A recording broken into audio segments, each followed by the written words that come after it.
जो मोदी जी कभी चंद्रबाबू नायडू को आतंकवादी बोले थे, जो अमित शाह नीतीश कुमार जी के लिए हमेशा के लिए दरवाजा बंद कर चुके थे, अब वही मोदी जी आपके चंद्रबाबू नायडू और नीतीश कुमार के सहारे चलाएंगे आपका सरकार और तीसरा बार प्रधानमंत्री मोदी जी बनने जा रहे हैं। तो क्या ये सरकार 5 साल चल पाएगी? इस पर भी एक बहुत बड़ा क्वेश्चन मार्क है।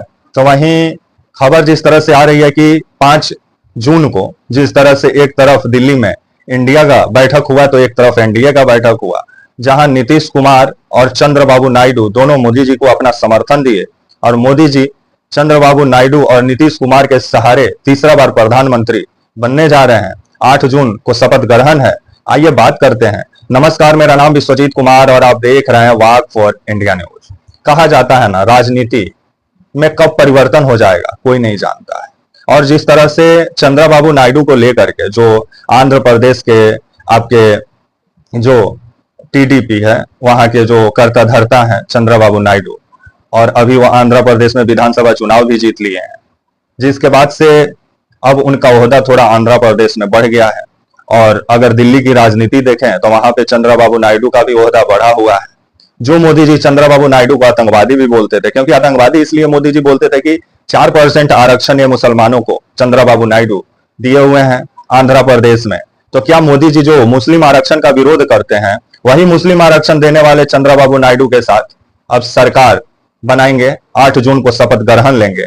जो नीतीश कुमार का जातीय जनगणना का मोदी जी विरोध किए, वही नीतीश कुमार जी के सहारे सत्ता में आएंगे मोदी जी। इसे ही कहा जाता है वक्त की राजनीति। अब मोदी जी रातों रात नोटबंदी जैसा कोई ऐलान नहीं करेंगे, क्योंकि किए तो नीतीश कुमार जहां अपना एगो पौवा खींच दिए तो फिर सरकार गिर जाएगा। अब मोदी जी को जो रातों रात फैसला ले लेते थे, जिस तरह से मोदी जी और अमित शाह बैठ के रात में डिसाइड कर देते थे कि सुबह में क्या होगा, तो अब वो काम बंद कर देना होगा मोदी जी को, क्योंकि मोदी जी भी समझ रहे हैं कि अपने मन से अब फैसला नहीं ले सकते हैं। अगर अपने मन से फैसला लिए तो 2 पौवा है, एगो पौवा है चंद्रबाबू नायडू और दूसरा पौवा है नीतीश कुमार। जहां एगो पौवा खिसका धड़ाम से गिरेंगे मोदी जी। इस चीज को मोदी जी भी समझ रहे हैं। तो जो मोदी जी 2024 लोकसभा चुनाव में मोदी की गारंटी, मोदी की सरकार, मोदी की गारंटी, मोदी की सरकार जो बोल रहे थे मोदी जी, अब वही Modi ji NDA NDA NDA NDA किए हुए हैं, क्योंकि मोदी जी भी जान रहे हैं कि खुद के दम पे तो बहुमत लाए नहीं है। और बहुमत के लिए चंद्रबाबू नायडू और नीतीश कुमार का बहुत जरूरी है। अगर ये दोनों रास्ता भटक गए तो मोदी जी का खेल खराब हो सकता है। तो वहीं अगर देखा जाए तो आपका एनडीए के पास 293 सीट है और इंडिया के पास 232 सीट है। लेकिन इसमें से टीडीपी जो चंद्रबाबू नायडू का पार्टी है, तेलुगु देशम पार्टी आंध्र प्रदेश में, उनको 21 सीट बीजेपी दी थी चुनाव लड़ने के लिए, जिसमें से वो 16 सीट जीते हुए हैं। और जेडीयू को 16 सीट मिला हुआ था, जिसमें से बिहार में जेडीयू 12 सीट जीता हुआ है। अगर ये 16 और 12 293 में से निकाल दीजिए तो बहुमत का भी आंकड़ा नहीं पहुंच रहा है एनडीए।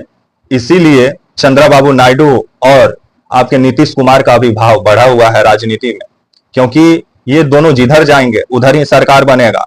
क्योंकि बीजेपी अपने खुद के दम पर मात्र 240 सीट लाई है, बहुमत का भी आंकड़ा नहीं छू पाई है। बहुमत के लिए 272 सीट चाहिए लोकसभा में। तो वहीं कांग्रेस का शानदार प्रदर्शन रहा है, 99 सीट जीतने में कांग्रेस कामयाब रही है। तो टीएमसी जो मोदी जी संदेश खाली को बहुत बड़ा मुद्दा बनाए, जो ममता बनर्जी को मतलब आए दिन टारगेट किया जा रहा था, अब वही ममता बनर्जी बंगाल में चमत्कार कर दी हैं। बंगाल में कुल लोकसभा सीटों की संख्या 42 है। 42 में से ममता बनर्जी जो टीएमसी है वो 29 सीट जीतने में कामयाब हुई है।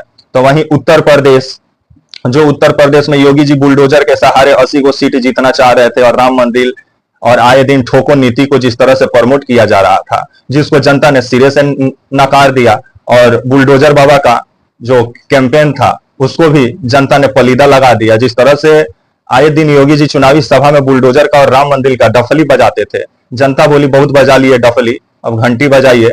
क्योंकि जिस तरह से आपका 80 में से समाजवादी पार्टी आपका 37 सीट जीतने में कामयाब हो गई है, और वहीं कांग्रेस भी 6 सीट जीती हुई है, और बीजेपी मात्र 38 सीट जीती हुई है।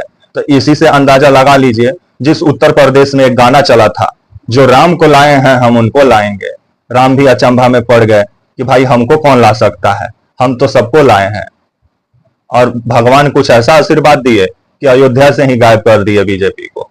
तो अब आने वाला 8 जून को मोदी जी एनडीए का प्रधानमंत्री बनेंगे, ना कि बीजेपी का। जिस तरह से आए दिन बोलते थे ये मोदी का गारंटी है, ये मोदी सरकार का गारंटी है, बीजेपी का गारंटी है, तो अब मोदी जी बोलेंगे ये एनडीए का गारंटी है, क्योंकि 2 बैसाखी के सहारे अभी अब सरकार चलेगा और वो 2 बैसाखी होंगे चंद्रबाबू नायडू और नीतीश कुमार। अगर इन दोनों में से एक वो पलटी मारता है तो मोदी जी का सरकार गिर जाएगा।